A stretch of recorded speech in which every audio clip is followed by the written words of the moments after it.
Let's make Nani అన్న favourite dish అయినా ఈ ఆవకాయ ఫ్రైడ్ రైస్ అనేది ఇక్కడ చాలా బాగుంది. ముందుగా తొక్కేసి కలిపి దెంగింగ్స్ దెంగినాక కండి అప్పట్లో నాకు మాట్లాడేది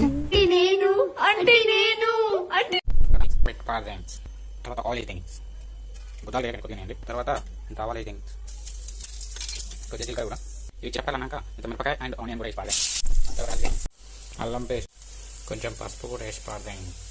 తర్వాత 2 పొడుగులు తీసుకోండి, పొడి తీసుకొని తీసుకోకండి మళ్ళీ చెప్తాను. తర్వాత 2 గుడ్లు వేసి కారం ఉప్పు అయిపోయిన తర్వాత ఆ పంచం పక్క పెట్టుకుని మన సుమాంజలి పిలిచి తీసుకొని వేసేసుకుందాం. ఏం కాదు అప్పుడప్పుడు లైట్ ఉంటుంది పడిపోతుంది లైట్ ఇప్పుడు ఏమన్నా కింద నుంచి పై అంతే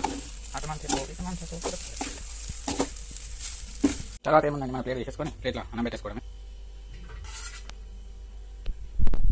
తర్వాత ఏం లే మింగిదేండి